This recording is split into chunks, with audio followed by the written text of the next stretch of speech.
on a invité aujourd'hui Devensys Cybersécurité, qui est un de nos partenaires et qui nous aide à travailler sur nos projets clients sur la sécurisation de leurs données, notamment dans les projets de BI. Et Jérôme vous partagera notamment des retours d'expérience sur les projets décisionnels qui impliquent forcément une partie cybersécurité. Je laisserai chaque participant se présenter. On va commencer par Jérôme, qui est le résident du Datapéro. Bonjour, oui, le pilier de barre du Datapéro. Donc, Jérôme Hugueny, moi je suis directeur conseil chez Datasulting et j'encadre toutes les missions à la fois de stratégie data, d'études de données, études de connaissances clients, prédiction et conception de systèmes décisionnels, ce qui va nous occuper aujourd'hui. Et du coup, comme on fait face à pas mal de questionnements autour de la sécurisation des données, on a voulu inviter Devensys pour partager sur ces sujets et voilà, je reviendrai un petit peu plus en détail sur les problématiques auxquelles on fait face. Léo, je te passe la parole. Bonjour à tous, merci déjà pour l'invitation pour ce Datapéro. Donc Léo Gonzalez, je suis un des cofondateurs de Devensys avec Alexandre ici présent et je m'occupe aujourd'hui principalement d'une partie stratégie avant-vente et aussi beaucoup dans l'opération. Et je laisse Alex se présenter. Bonjour à tous, directeur technique de Devensys avec un fort background cybersécurité et formateur aussi pour notamment des profils RSSI. Et je pilote la réalisation des différents projets de cybersécurité de Devensys. Merci à tous les trois. Donc moi, je vais vous présenter rapidement Datasulting. En fait, alors, pour ceux qui ne connaissent pas, on est un cabinet de conseil spécialisé dans l'analyse, le traitement et la valorisation des données. On accompagne plus particulièrement les PME et les ETI, et notamment en Occitanie, pour les aider à générer de la performance, au final, avec un usage et une valorisation de leurs propres données. On a différents types d'actions que l'on peut mener. Donc, Jérôme parlait du conseil. Donc, on a à la fois une approche stratégique, conseil stratégique sur la valorisation des données, mais également des sujets de BI, donc ce que l'on abordera un petit peu plus en détail par la suite. On réalise, donc on peut mettre en place, typiquement on parlait de sujets comme Power BI, on peut mettre en place des outils décisionnels en place chez nos clients. On est également formateur et on accompagne également nos clients dans la mise en œuvre de solutions et bien entendu leur exploitation et le support qui peut être associé. Les amis d'Evensys, je vous laisse vous présenter. Alors, en quelques mots, nous, Devensys, on a été fondé à Montpellier il y a un peu plus de 8 ans. Donc, 3 cofondateurs. Donc, troisième, il faut bien qu'il s'occupe de faire tenir la boutique ce matin. 3 ingénieurs à la base, donc une équipe plutôt technique, même très technique aujourd'hui. On est 31 personnes salariées, une activité nationale. Donc, on est présent en région, mais peut-être pas une grande connaissance de certaines personnes sur le fait qu'on soit en fait originaire de Montpellier. Certains pensaient qu'on était de Paris parce qu'on a beaucoup de clients parisiens. Ça va être parfait. Aujourd'hui, l'activité est principalement tournée autour de l'audit, le conseil, le pentest d'une partie, et d'autre part, tout ce qui va être cloud, infrastructure et accompagnement autour de formation, certification. On a aussi une activité de R&D avec un produit qu'on développe sur la sécurité DNS très spécifique et une clientèle qui va de la start-up que vous connaissez peut-être tous. Donc, ça va d'un Swile qui fait des cartes titres restaurants, à l'OTAN pour la sécurité de leur compte email. En passant par des services publics, des petites entités, des banques, beaucoup de banques, malheureusement, beaucoup dans le médical, et après, beaucoup de partenaires qui sont tout simplement des sociétés, des structures dans l'informatique qui ont besoin de vernis sécurité en complément, avec, comme toujours, la sécurité, à la base, c'est pour sécuriser quoi ? Des données, donc quoi de mieux que d'être là aujourd'hui avec Datasulting pour parler de ça. Super. Merci Léo. Au programme aujourd'hui, les promesses des outils de pilotage. On vous parle de décisionnel, c'est notre cœur de métier. On aide, nous, nos clients, à mettre en place des solutions autour de la donnée. Alors, c'est soit des solutions décisionnelles pour le pilotage, soit des solutions d'exploitation plus avancées avec du prédictif, prédiction de demande, ce genre de choses. Mais on a de plus en plus de clients qui mettent en œuvre des solutions de pilotage parce que les solutions se sont démocratisées, la promesse de valeur est devenue de plus en plus importante. C'est des outils comme Tableau, ClickView, Power BI, Data Studio, qui permettent de croiser des données de l'entreprise de manière plus efficace que par le passé. Donc, première promesse, le pilotage transversal, pouvoir croiser des données de vente, de production, avoir une vision à 360 degrés de votre entreprise, partager ces données de manière plus large, au sein du comité de direction naturellement, mais au sein des managers, directeurs de chaque partie de l'organisation, même éventuellement jusqu'aux collaborateurs. Donc avec la même information, mais déclinée à différents niveaux, hein, plus facile d'accès. On a des solutions de pilotage qui sont accessibles sur Internet, par le téléphone, donc on peut y accéder depuis n'importe où.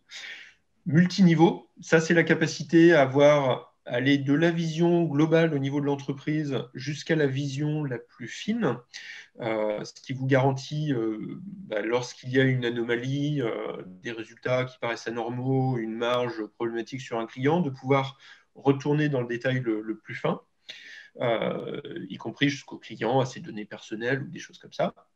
Et puis, la dernière promesse relativement récente, c'est que c'est devenu de moins en moins onéreux, notamment avec le fait que l'on peut mettre ces solutions en place avec très peu d'investissement. On n'a plus besoin d'acheter des licences très volumineuses. On peut payer à l'usage, à l'utilisateur, par abonnement et sans investissement. Et par ailleurs, ces architectures tirent profit de la mutualisation des ressources sur le cloud. Et globalement, on a moins besoin de monopoliser des ressources pour ce type de système. On peut partager des ressources et ça permet du coup de faire baisser les coûts de traitement, de stockage, d'infrastructure. Donc ça, c'est la promesse en dehors des considérations de sécurité. Mais naturellement, ça pose des questions de sécurité. Je ne vois pas pourquoi le partage plus large poserait des questions de sécurité. Voilà, on y reviendra après. Alors, la question c'est, est-ce que vous êtes prêts pour gérer les risques que ça pose? Parce que naturellement, plus de partage, plus facile d'accès depuis le web, accès à des données du niveau le plus consolidé au niveau le plus fin, à des données personnelles partout dans l'organisation, sur tous les services. Ça pose quelques questions de sécurité et notamment quelques risques. Hein. Les amendes RGPD qui peuvent atteindre 4% du chiffre d'affaires consolidé au niveau du groupe en cas de fuite de données. Le vol de données clients. Donc les données de vos clients doivent être protégées. Hein. Alors il y a naturellement les amendes RGPD, mais il y a aussi la réputation, il y a le risque pour vos clients. Le vol du fichier client, pas dans une optique de fuite de données clients personnels, mais dans une optique de réutilisation par un de vos salariés ou commerciaux qui quitte l'entreprise et qui veut remonter son business ailleurs.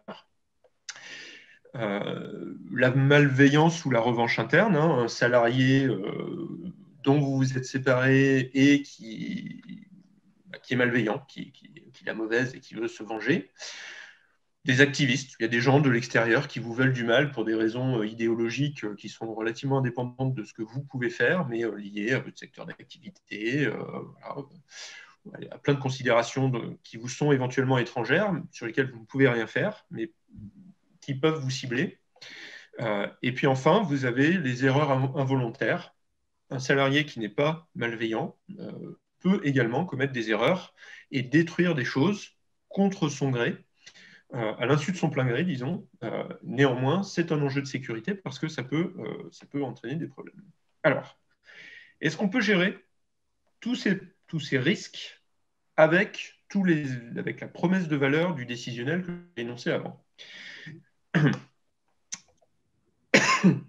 Une des difficultés, c'est le fait que si on veut se garantir contre un bon niveau de sécurité, eh bien oui, il ne faut pas partager largement, il ne faut pas mettre toutes les données, il faut limiter les périmètres, il ne faut pas donner accès sur le réseau, il faut rien faire. S'il n'y a pas de données, il n'y a pas de problème. Néanmoins, il va falloir contrebalancer ces deux impératifs, le souhait d'apporter de la valeur, de tirer profit de ces nouvelles solutions décisionnelles et les enjeux de sécurité qui sont néanmoins important parce que si la valeur additionnelle apportée par le décisionnel, le pilotage de votre entreprise se traduit par des fuites de données importantes, des amendes, des vols de données, le jeu n'en vaut pas la chandelle. Je vais prendre 4 exemples plus concrets. Alors, premier exemple, la direction générale. La direction générale, dans le cadre d'un outil de pilotage, aura besoin d'avoir une vision transverse au service. En général, les directeurs voudront pouvoir accéder accéder à ces données en mobilité. En mobilité, depuis l'extérieur du site de l'entreprise, depuis un smartphone éventuellement. C'est des données qui sont naturellement confidentielles.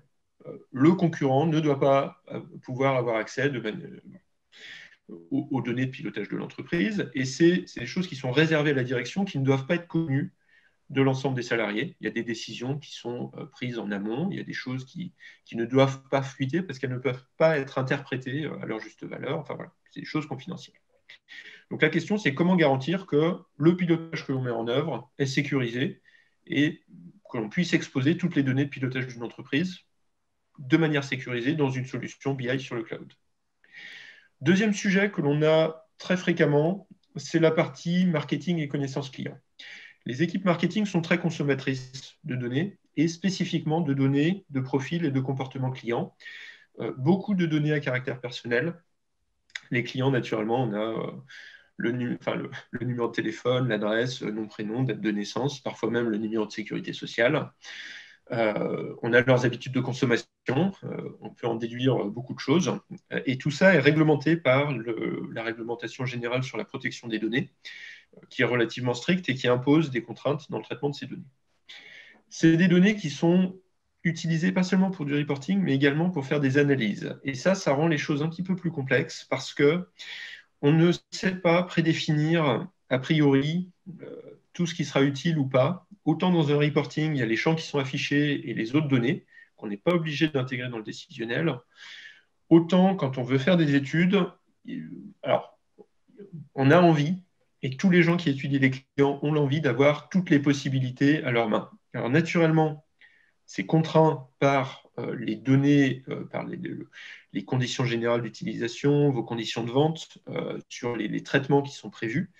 Néanmoins, il restera un périmètre de données assez large pour permettre aux équipes marketing de bien comprendre les clients à travers toutes les actions, toutes les interactions qu'ils ont avec l'entreprise et tout ce que vous avez capté sur eux. Donc, toutes les données. Et les services marketing font relativement souvent appel à des sous-traitants pour réaliser des études de ciblage, de segmentation, mettre en place des scores. Ça demande des compétences spécifiques qui sont souvent collectées à l'extérieur. Donc, on a besoin de faire bosser des externes sur ces données confidentielles à caractère personnel couvertes par la RGPD. Troisième cas de figure assez classique, les ressources humaines. Les ressources humaines, c'est un enjeu qui est crucial pour l'entreprise. Piloter la masse salariale, les effectifs, l'absentéisme, les heures supplémentaires. C'est des données qui sont alors, naturellement à caractère personnel, au regard de la définition du RGPD, même si ce n'est pas des clients, des salariés, pour autant, on a le même problème, la même spécificité. C'est des données associées à une personne physique. C'est des données qui sont sensibles. Plusieurs raisons. Les salaires, toutes les entreprises ne sont pas prêtes à ce que les salaires soient divulgués au sein de l'entreprise. Certaines oui, mais pas toutes. Et puis on a des données médicales, les accidents du travail ou des arrêts de travail justifiés par des données médicales. Et ça, c'est particulièrement sensible au regard de la RGPD. C'est des données qui ont également une vocation pour aider le pilotage dans les entreprises d'une certaine taille, à être diffusées en partie aux managers. Et on voit bien que le manager, il a besoin de connaître des infos sur l'effectif, sur les heures sup, sur l'absentéisme, mais parfois il connaît les salaires, parfois il ne les connaît pas, parfois peut-être qu'il n'a pas besoin d'avoir accès aux données médicales qui justifient une absence. Donc il y a différents niveaux de visibilité sur ces données au sein de l'organisation. Et enfin, il y a une spécificité, c'est que parfois ces données doivent être secrètes pour les salariés naturellement, mais même au sein de l'informatique. C'est-à-dire que les salariés de l'informatique qui gèrent l'application des ressources humaines ne doivent pas pouvoir avoir accès aux données RH. Et souvent, ça impose de passer par des prestataires externes. Pour le système de gestion de la paye, par exemple, quid du reporting. Et enfin, dernier cas de figure, ça c'est plutôt une vision informatique, ce n'est pas un cas d'usage métier, c'est le besoin, l'envie des directions informatiques de tirer profit des opportunités économiques qui sont générées par le cloud. Vous avez accès, à partir du moment où vous acceptez de mettre certaines données sur les infrastructures, sur le réseau, sur le cloud, vous avez accès à des infrastructures mutualisées que vous ne payez qu'à l'usage et qui, du coup, vous reviendront. Alors, bien sûr, ça dépend un peu des usages, mais si vous avez des usages très intermittents ou très spécifiques, ça vous reviendra beaucoup moins cher, dans certains cas, de les mettre sur le cloud. Du coup, c'est des opportunités. Et puis, vous avez aussi des opportunités en termes d'outils avec des licences moins onéreuses. Et du coup, ça pose la question de est-ce que l'on peut faire confiance à un système qui est exposé sur Internet pour y mettre, exposé sur Internet, sensible à des lois américaines telles que le Patriot Act. Est-ce qu'on a le droit? Est-ce qu'on a la possibilité? Est-ce que ça nous fait courir des risques de souveraineté, de sécurité déléguée, d'exposer ces données dans le cloud? Voilà un petit peu les cas de figure que l'on rencontre de manière assez fréquente et auxquels on va essayer de vous apporter quelques questions, quelques réponses autour des questions classiques que l'on rencontre. Du coup, Léo, je te passe la main, ou Alexandre. Alors, pour être bref, parce qu'on va y répondre derrière, bien évidemment, on a sélectionné 5 questions. Bien sûr, il y en aurait au moins 50 si on demande à Alex. Quand dois-je intégrer la cybersécurité dans mon projet de BI? Qui a accès à l'information? Ça a été déjà pas mal évoqué juste avant. Quel droit pour quels utilisateurs? Et quand on parle de droit, on parle de droit au sens très large, voire même des fois sur une toute petite partie de la donnée. On y reviendra un petit peu. Dois-je conserver toutes les données? Là aussi, toute une notion de est-ce que ça va être utile aujourd'hui, demain, après-demain? Et est-ce que je m'expose à des risques peut-être supplémentaires à les conserver? Ou en tout cas, est-ce que je fais exposer à mes clients ou partenaires des risques pour eux-mêmes? On le voit là, au Brésil, on a récupéré 200 millions de données sur les citoyens brésiliens. Il y a l'intégralité des infos des citoyens brésiliens. Nom, prénom, adresse, nom des enfants, poste, salaire, montant des impôts, niveau d'études, etc. Et c'est un prestataire bancaire qui stockait ça pour des données de scoring crédit. Bah, ça y est, aujourd'hui, vous voulez embaucher quelqu'un au Brésil, vous allez juste aller dans la base, vous savez combien il gagne, qu'est-ce qu'il fait, qu'est-ce qu'il a fait, y compris si c'était il y a 10 ans. Et enfin, comment bien choisir mon prestataire? Mais ça, on n'est peut-être pas très partial pour y répondre. Et je laisse Alex prendre la suite. Effectivement, première question à se poser, c'est quand est-ce que j'intègre la cybersécurité dans mon projet? Et c'est ce qu'on appelle, nous, en fait, le security by design. C'est qu'il est souvent plus facile d'intégrer la sécurité dès les fondamentaux, dès l'initialisation du projet, plutôt que de devoir se poser les questions une fois que le projet est en gros terminé.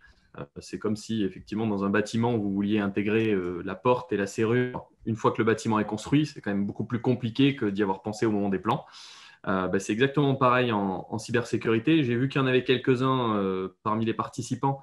Impliquez votre RSSI, ou en tout cas un référent cybersécurité, dès le démarrage, parce que normalement, il n'est pas là pour mettre le coup de bâton à la fin, mais plutôt pour assister dans la démarche sécurité du projet. Et du coup, l'idée, c'est et c'est ce qu'expliquait Jérôme un petit peu plus tôt, c'est de se poser les questions sur les enjeux et qu'est-ce qu'on veut protéger, quels sont mes enjeux. On a donné des exemples tout à l'heure en fonction des différents sujets. Et du coup, de se mettre de suite ces sujets-là. Et au final, ça ne devrait pas retarder du tout le projet de BI, puisque la sécurité va être intégrée au fil de l'eau et du coup intégrée au planning. Et ça ne va pas rajouter une grosse charge de travail. Et ça ne va pas rajouter beaucoup de contraintes. Donc, à la fin, ça évitera de devoir en urgence essayer de mettre des solutions de sécurité et du coup de prendre du retard, bien sûr, sur le delivery du projet, un surcoût qui n'était pas anticipé et ainsi de suite. Donc, bien anticiper ça. Et du coup, ça permettra d'avoir quelque chose aussi de beaucoup plus robuste plutôt que d'avoir des rustines qu'on a mis après coup. Ensuite, nous, c'est un sujet qu'on traite beaucoup. C'est déjà de commencer par l'authentification, puisque dans les exemples de Jérôme de tout à l'heure, à chaque fois, c'était quelle est la population qui a besoin d'accéder à quoi et ainsi de suite. Et pour répondre à ces questions, et pour gérer ces questions, il faut déjà savoir qui y accède et du coup être sûr que c'est la bonne personne qui y accède. Et ça, c'est pas anodin. C'est-à-dire qu'est-ce qu'aujourd'hui, mon simple login mot de passe avec le post-it sur mon poste de travail et ma session pas verrouillée, c'est suffisant pour m'assurer que la personne qui accède à l'information est la bonne? Probablement que non. Donc, on peut aller… je vois que ça passe un petit peu tout seul. On peut aller un petit peu plus loin là-dessus. Notamment, on a des mécaniques d'authentification aujourd'hui qui permettent de vérifier le contexte. En fonction du contexte, de demander une double authentification. Par exemple, juste une validation sur le smartphone. Mais ça, c'est beaucoup plus compliqué à usurper. De vérifier d'où on est. C'est bizarre. Mon collaborateur, il était connecté à la BI depuis Lyon. Et puis, quelques minutes après, il s'y connecte depuis Moscou. Est-ce que c'est normal? Est-ce que je dois laisser cet accès alors qu'il n'aurait pas eu le temps de se déplacer jusqu'en Russie et que personne ne s'est jamais connecté à mon outil de BI depuis la Russie? Bon, peut-être que je dois tenir compte du contexte de connexion pour contrôler l'accès à mes données. Peut-être aussi, je dois vérifier le poste de travail parce que mon RSSI, il a fait du bon travail et on l'a vu dans les réponses aux questions. Il y en a pas mal qui pensent que leur poste de travail est sécurisé. Est-ce que c'est vrai? Est-ce que ce n'est pas vrai? Je ne sais pas, mais déjà, ça peut être intéressant de vérifier qu'on n'y accède que depuis un poste de travail qu'on pense sécurisé, ou en tout cas, on a fait l'effort de sécurisation et pas depuis un poste personnel de la maison où les enfants, ils ont téléchargé je ne sais quoi pour craquer le dernier jeu vidéo et où là, le poste de travail, on est un petit peu moins sûr de la confiance qu'on lui donne pour accéder à l'information BI. Et puis, bien sûr, être capable de bloquer automatiquement les comptes, superviser les anomalies. Tout ça, c'est des sujets qu'il faut qu'on intègre dans cette démarche-là, de déjà se dire, OK, qui a besoin d'y accéder et comment je m'assure que cette personne y accède dans les bonnes conditions, que c'est la bonne personne, bien sûr. Peut-être un point là-dessus, on peut même aller dans les deux sens. C'est-à-dire qu'on peut monter le niveau de sécurité quand on pense que le contexte est anormal, mais à l'inverse, baisser le niveau de sécurité quand on considère que le contexte est favorable. Je suis sur une IP connue du bureau, dans ce cas-là, je ne demande pas la double authentification parce que le risque est sans doute limité. Bon, après, on fait du cas par cas. Donc, on peut même faciliter la vie de nos utilisateurs 90% du temps et leur complexifier la vie 5 à 10% du temps quand vraiment ils sont en déplacement ou que, ah ben oui, il vient juste d'acheter un nouvel iPhone après les fêtes de Noël, ben oui, là, ça va redemander une double authentification parce que cet iPhone n'était pas connu auparavant. Et Alexandre, tu peux peut-être préciser sur ce point qu'en termes de coûts, ce n'est pas forcément des choses qui sont importantes dans la mesure où certains de vos clients, de nos clients, disposent déjà de ces fonctionnalités dans le cadre des licences dont ils disposent, typiquement avec Active Directory ou des choses comme ça. C'est ça, il y a déjà beaucoup de mécanismes d'authentification qui sont préexistants, pré-implémentés dans les systèmes et la BI peut se coupler à ces mécanismes-là et peut intégrer ces bonnes mesures d'authentification. Et voilà, il n'y a peut-être même pas d'achat du tout de licence ou de produit. Et en temps de configuration, c'est peut-être extrêmement rapide, à condition de s'être posé la question. Des fois, c'est simplement des ajouts de licences, des options sur des licences existantes, ça peut être le cas. On peut le faire aussi des fois partiellement dans les populations. Simplement, les VIP vont avoir ces contraintes, mais pas les autres. Ça coûte aussi moins cher. Si on parle d'un dashboard CODIR et qu'on parle uniquement du membre du CODIR, ce ne sera pas le coût de licence qui sera le sujet, quoi. Et enfin, sur la partie des coûts aussi, cette fonctionnalité ne va pas être utilisée que pour la BI. C'est-à-dire qu'à partir du moment où on intègre ça dans le projet, on peut essayer de faire supporter les coûts du projet ou de la sécurisation, pas simplement sur une ligne de crédit Business Intelligence, mais on peut aussi la faire supporter sur une ligne de crédit sécurité de la production, sécurité des outils de travail au sens plus large. Sauf que les mesures d'authentification qu'on met aujourd'hui sont plutôt centrales à tous mes systèmes. Avec évidemment des mesures spécifiques au système auquel j'accède. Quand j'accède à BI, ce n'est pas la même chose. Un cas concret qu'on peut donner, sans donner de nom, mais bon, si vous allez sur notre site, vous verrez des logos, peut-être vous auriez une idée de qui ça peut être, mais un grand club de foot de Ligue 1, qui est quand même pas mauvais dans les classements, avait un gros besoin de sécurité au niveau de ses recruteurs, parce que les recruteurs, ceux qui vont chercher les futurs talents, clairement, il ne faut pas qu'on sache non plus d'où ils se connectent, ni même où ils sont ou qu'est-ce qu'ils font. Et ils vont stocker des informations. C'est des gars qui sont sur le terrain, qui ont l'habitude de prendre des notes de manière un petit peu n'importe comment. Ils ont quand même besoin de les stocker, de les sauvegarder et de les consolider pour ensuite faire des analyses. Est-ce que je prends ce joueur qui a sur FIFA des super statistiques sauf que ces gens-là sont dans des conditions de nomadisme extrêmes et sont dans des conditions de connectivité souvent mauvaises en plus. Donc là aussi, c'est trouver le bon outil qui permet de ne pas trop les embêter parce qu'eux, ils sont en train de faire ça dans une boîte de nuit en prenant des mains, Covid ou pas. Et derrière, quand même leur garantir qu'ils peuvent rester sur l'iPhone parce qu'ils ne veulent utiliser que leur iPhone et rien d'autre. On arrive avec les solutions de sécurité aujourd'hui à allier pas mal de choses, hein. On est beaucoup moins rigide que ce qu'on a pu l'être à une époque où effectivement, les solutions, il n'y en avait pas 36 et il fallait plutôt s'adapter aux solutions qu'au business. Et maintenant, on arrive à adapter les solutions aux besoins de l'activité.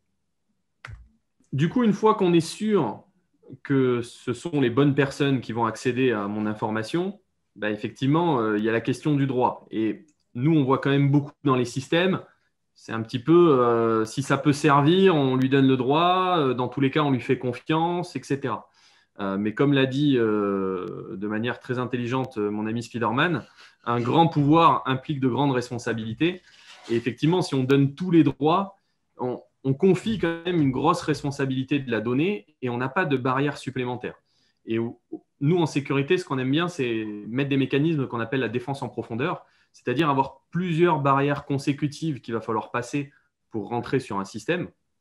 Et le droit, c'est ma deuxième barrière après l'authentification. C'est-à-dire que si jamais j'ai réussi à usurper l'identité de la personne, alors que j'avais mis toutes les mécaniques avant, mais le risque zéro n'existe pas, ce qui peut derrière en limiter l'impact, c'est qu'en fait, cette personne n'avait qu'un droit maîtrisé sur l'information par rapport à son activité et son besoin, et pas un droit par défaut complètement ouvert, puisque là, du coup, ma seule protection, c'était l'authentification. Donc, important, ce n'est pas parce qu'on a confiance en la personne, etc., qu'il ne peut pas y avoir un risque, par exemple, de vol d'identité derrière. Donc, limiter les droits n'est pas dire à la personne « je ne te fais pas confiance ». C'est juste que ça rentre dans la démarche du security by design. Un cas très simple et tout concret, on en parlait tout à l'heure avec la sécurité du poste de travail. Est-ce qu'aujourd'hui, vos postes de travail, PC, Mac, peu importe, sont chiffrés? Donc, le disque dur est, on va dire, crypté pour simplifier. C'est gratuit, c'est intégré à Windows, c'est intégré à macOS, FileVault, BitLocker, ce genre de choses ou d'autres solutions. Aujourd'hui, vous avez beau mettre les droits que vous voulez, les authentifications que vous voulez, je vous vole votre PC portable, dans la voiture, en cassant la vitre ou en rentrant de chez vous, peu importe, qu'il soit éteint avec un mot de passe, ça ne change rien. S'il n'est pas chiffré, on peut contourner le mot de passe en littéralement 30 secondes. Et donc là-dessus, il y aura votre navigateur avec votre connexion qui était enregistrée parce que vous cliquez sur « me mémoriser ma connexion Google, Microsoft, Facebook ou qu'importe », tous vos cookies de connexion en mémoire, vos emails qui auront été synchronisés. Et donc là, déjà, on aura accès à ce fameux dashboard qui était peut-être en mémoire de connexion. Donc là aussi, c'est vraiment un tout et le fameux oignon avec le multicouche qui va… D'ailleurs, ça va avec l'avant-dernière ligne que j'ai mis dans la liste, c'est attention à l'export, puisque on va embarquer des droits côté plateforme de BI, plateforme décisionnelle par rapport à ça, mais si on exporte cette information, là, c'est très difficile. Alors, il y a des mécanismes qui existent malgré tout, mais c'est très difficile de suivre l'information et de toujours appliquer des droits quand elle passe dans une pièce jointe d'email, quand elle passe dans une clé USB, quand elle passe de poste de travail en poste de travail. Et du coup, sur ces sujets, les plateformes BI permettent aujourd'hui plusieurs mécanismes de sécurité, notamment la gestion des droits, typiquement pour le cas du commercial. Un commercial, il aura toujours accès à son fichier client, naturellement. Par contre, on peut s'assurer qu'il n'ait accès qu'à ses propres clients dont il a la responsabilité. Ça, c'est la sécurité à la ligne et c'est embarqué. RLS, on peut le mettre dans le chat, voilà, Level Security. Voilà, on peut sécuriser également les exports. On peut interdire certains utilisateurs d'exporter les données qu'ils voient. Alors attention, ce qu'on voit, on peut toujours faire des copies d'écran, mais par contre, ça empêche d'exporter des données volumineuses, détaillées, notamment au niveau des données clients. Et enfin, dernier aspect sur le besoin et le droit, si vous faites intervenir des acteurs marketing, ou si régulièrement vous avez des gens au sein de l'entreprise qui ont besoin de profiler, de segmenter des clients, peut-être qu'ils n'ont pas besoin d'accéder au nom, prénom, d'accéder aux matricules et d'accéder à l'adresse email, au numéro de téléphone et enfin au numéro de sécurité sociale. Voilà. Peut-être que toutes ces informations n'ont pas d'importance pour la segmentation. Auquel cas, ne pas les fournir vous garantit contre des risques de fuite de données, tout en n'empêchant pas de mener à la mission à terme. C'est-à-dire… Une seconde, justement, là, pour compléter. Alors, l'idée, bien sûr, c'est d'avoir le moins de données possible, le moins d'export possible, mais une fois que l'export est fait, comme on le disait, tu disais, Jérôme, une capture d'écran, par exemple. Aujourd'hui, ça, c'est la continuité de la sécurité. Là, on va se tourner vers le RSSI. Il existe des solutions contraignantes, onéreuses, ça dépend du niveau qu'on recherche. Exemple concret, un grand ministère en France qui gère beaucoup de choses et beaucoup de droits a implémenté une solution logicielle qui s'installe sur tous les postes de travail. C'est vraiment un logiciel espion, mais les gens sont au courant, c'est mis dans le contrat de travail, mais là, c'est extrêmement sensible, ça le justifie. Va empêcher, y compris si l'export est fait sur le fichier dans lequel on peut embarquer de la sécurité, peu importe, à la personne de copier cette donnée sur une clé USB, voire même de renommer le fichier, de le modifier, de le mettre sur un Dropbox personnel. Et en fait, ça va analyser l'intégralité du comportement de la machine. Et là, soit le bloquer, c'est peut-être risqué de bloquer parce que des fois, c'est quand même peut-être nécessaire à son activité, mais à minima, alerter. Et là, la seule parade qu'il y aurait, vraiment, c'est ce que tu disais, Jérôme, c'est de prendre des photos avec son téléphone. On ne peut rien faire littéralement sur le poste. Et encore, il y a des endroits où justement on peut pas rentrer avec un smartphone qui a des appareils photo, dans des secrets industriels, etc. Et ça commence à être un peu louche quand on a son collègue qui prend des photos de son écran dans ce ministère-là. Voilà. Donc, il existe des solutions et qui là vont encore plus loin. Faut voir où on met le curseur, mais des fois, un simple droit à l'export peut suffire. D'autres fois, il faut aller plus loin avec ce qu'on appelle la DLP. Il y a également la sélection des données, puisque effectivement, on prend un risque quand la donnée est stockée. Alors, si jamais à un moment, il y a une erreur de droit, si jamais à un moment, quelqu'un peut exporter, qu'on s'est fait voler l'identité de quelqu'un qui a beaucoup d'accès, et au final, si la donnée n'existe pas, on ne peut pas la voler. Et du coup, si on n'en a pas besoin, on a tendance à se dire qu'il faut effectivement la sélectionner. Ça fait partie des grands principes, notamment du RGPD.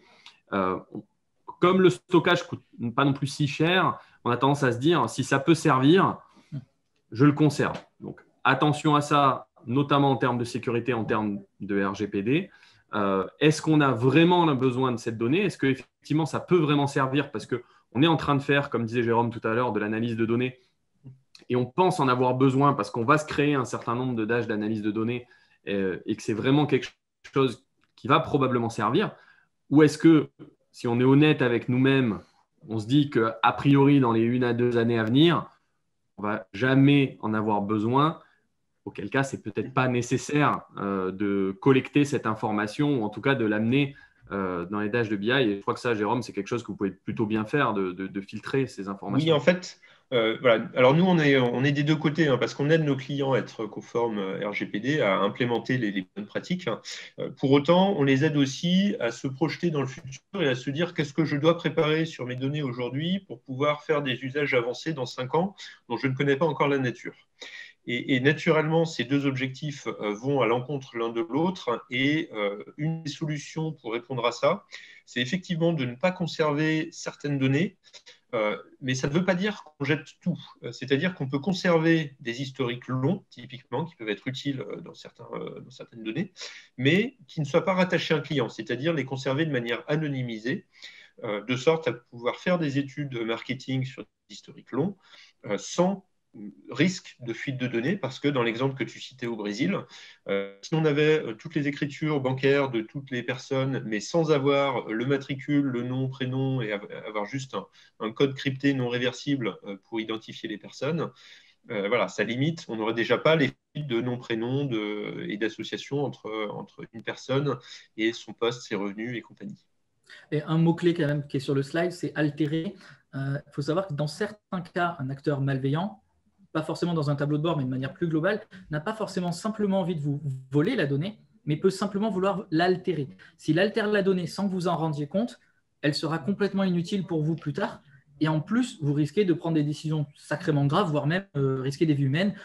Cas concret, on altère une machine-outil qui fabrique des fers à béton qui vont servir à faire les structures d'une centrale nucléaire ou les cuves d'une centrale nucléaire. 10 ans plus tard, quand ça se sait, on est obligé de tout casser, tout refaire. Si ça ne s'est pas écoulé d'ici là. Tout à fait. Et dernier. Et du coup, rapidement, c'est un petit peu bien choisir son prestataire. Alors, nous, on le voit parce qu'on intervient beaucoup en audit chez des clients, en analyse de risque, en test d'intrusion. Et je ne vous cache pas que le prestataire peut être une bonne source d'intrusion, puisque historiquement, il y a quand même beaucoup de prestataires qui ont pour vocation de rendre le service attendu, mais pas spécialement de traiter ces sujets de cybersécurité, parce que c'est quelque chose de quand même récent, la cybersécurité, que tout le monde n'a pas été sensibilisé, formé.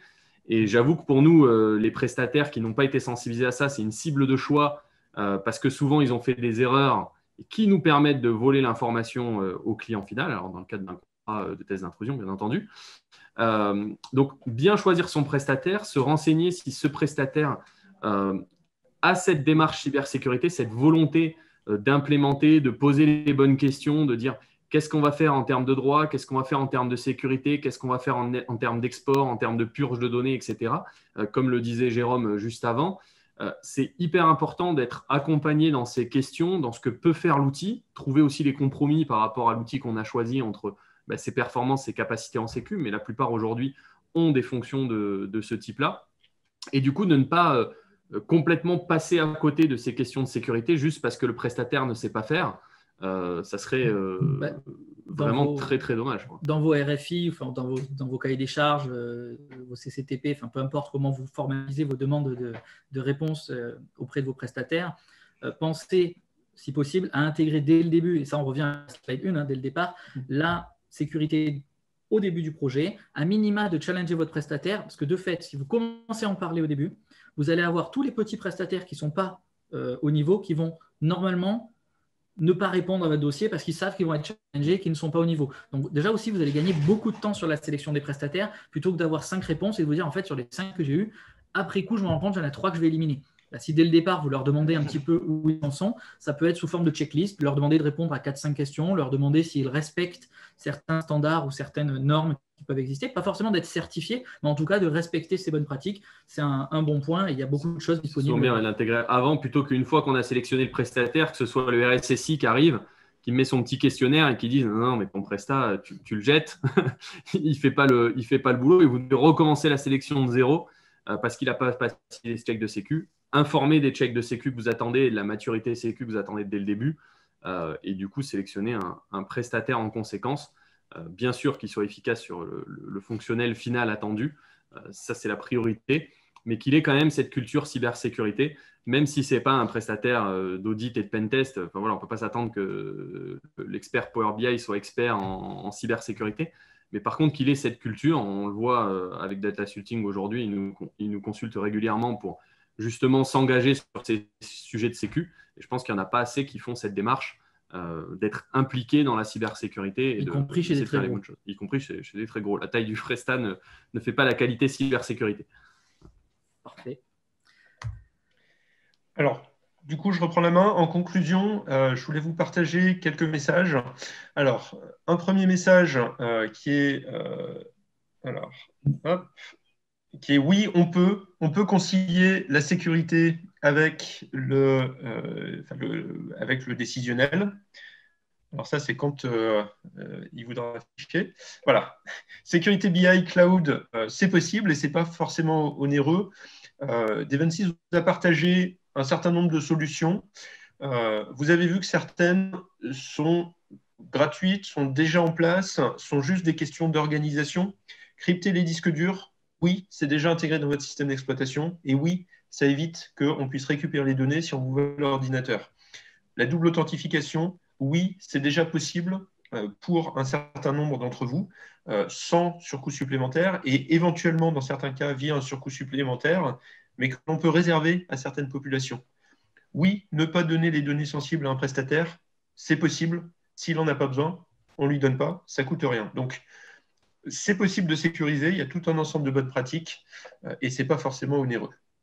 Deuxième sujet, la sécurité, c'est un ensemble de mesures peu contraignantes, mais à systématiser dès le début. Alors, je vous ai fait un parallèle là avec l'immobilier. Quand vous avez des locaux, vous avez toujours les sorties de secours qui sont indiquées, vous avez toujours des extincteurs. On n'aurait pas idée de ne pas le mettre. On en a besoin, on a au sein de l'audience certains industriels. La sécurité industrielle, vous la pensez en permanence. La sécurité informatique, c'est la même chose. Et mettre un panneau de sortie de secours, mettre un extincteur, mettre le port du casque obligatoire, mettre une serrure pour interdire au public certaines choses, c'est la base. C'est pas très cher, surtout si on le pense au début. Et ça devrait être le réflexe, en plus d'être l'obligation. Voilà, tout un ensemble de mesures peu contraignantes à systématiser by design. Alors, le troisième point, c'est que la question de la sécurité, elle se pose particulièrement quand on met en place un projet décisionnel, parce qu'on a beaucoup d'utilisateurs qui vont accéder à beaucoup de données de l'organisation, d'intégrer des données sensibles. Mais le fait de lancer une démarche sécurité pour ce projet, ça permettra également de diffuser à toute l'organisation. C'est-à-dire que dans le cadre de ce projet, on va toucher beaucoup d'utilisateurs et ça vous amènera probablement à mettre en place une partie de ces solutions peu onéreuses à systématiser qui permettront d'augmenter le niveau de sécurité pour le projet BI, mais aussi pour l'ensemble des autres usages informatiques. Et enfin, le risque zéro n'existe pas. Hein. Si vous avez, si le FSB ou la NSA veut vous pirater, ça va être relativement dur à votre niveau de vous en protéger. Si vous êtes un gouvernement, naturellement, vous pourrez faire des choses, mais voilà, le risque zéro n'existe pas. La bonne politique, c'est d'ajuster le niveau de protection au risque. Et ce que vous voyez, ce que j'évoquais tout à l'heure, hein, avoir une enceinte, des miradors, une casemate, des sacs de sable et un char d'assaut plus des gardes, ce n'est pas forcément le niveau de sécurité adapté pour vous. Et peut-être que vous avez des mesures de protection beaucoup plus judicieuses, beaucoup moins onéreuses et qui ne nuisent pas à la flexibilité, qui permettent d'atteindre le bon niveau de protection au regard du risque. Et oui, le risque, il ne sera pas partout pareil. Et voilà, je vous ai illustré sur la droite, là où un chien de berger peut très bien faire l'affaire pour protéger un troupeau de moutons. On n'a pas besoin de tout le reste de l'équipement. Et en conclusion, voilà, si vous voulez lancer des projets décisionnels sécurisés, a priori, il y a 3 niveaux. Avant le projet, une analyse de risque. Et là, si c'est des sujets très sensibles, nous, on vous incite à faire appel à des professionnels certifiés, tels que des 26, qui vous apporteront le niveau de protection garanti avec des certifications. Si c'est un sujet moins sensible, nous, on a l'habitude de sécuriser des systèmes qui après se font auditer. Par contre, la partie analyse de risque, elle est faite par des non-professionnels de la sécurité, avec tous les risques que ça engendre. C'est naturellement moins onéreux que ce soit l'équipe en charge du design qui le fasse, mais par contre, vous n'avez pas le même niveau de protection. Donc, il y a ces 2 options avec, à choisir en fonction des sujets. On a des clients qui font appel très spécifiquement à des prestations en parallèle pour s'assurer que le niveau de risque soit maîtrisé par un professionnel qui le certifie. Deuxième sujet, pendant le projet, choisissez bien votre prestataire et intégrez la sécurité dès la phase de design. Ça coûte moins cher d'y penser au début qu'à la fin. Et enfin, après le projet, la sécurité, ce n'est pas uniquement une affaire de construction, ça se vérifie. Si on fait le parallèle avec les extincteurs, enfin avec l'immobilier, l'extincteur, vous le vérifiez en permanence. Vous avez des tests d'intrusion physique dans certains sites, dans certaines usines. Greenpeace sur les centrales EDF. C'est pareil en informatique. Il y a des tests de pénétration et des audits de sécurité périodiques. Là, c'est pareil, c'est plutôt un sujet de professionnel. Donc, faites appel. Typiquement, D26 peut faire ce genre de choses pour des sujets BI ou pour d'autres sujets. Nous, on vous oriente vers des professionnels de ce sujet. Nous, on peut faire la conception sécurisée. On peut faire une analyse de risque, je dirais, amateur, parce qu'on a l'habitude d'intervenir dans ces contextes, et donc on peut reproduire les bonnes pratiques. Par contre, pour garantir un niveau de sécurité élevé, passer par un professionnel certifié avant le projet, après le projet. Le prochain étant sur le diagnostic data, et on va parler RGPD, si j'ai bonne mémoire, également bientôt. Donc voilà, n'hésitez pas à revenir sur ces sujets-là. Dans tous les cas, merci pour votre présence, votre intérêt dans les sujets qu'on partage autour de la data, et on vous donne rendez-vous le 17 mars pour le prochain Datapéro. On compte sur vous, comme dirait l'autre. À bientôt, et merci à D26 Cybersecurity et à Caroline qui était en fond, qu'on n'a pas entendu, mais qui a aussi contribué à la réussite de ce Datapéro. Merci à tous. Merci. À bientôt.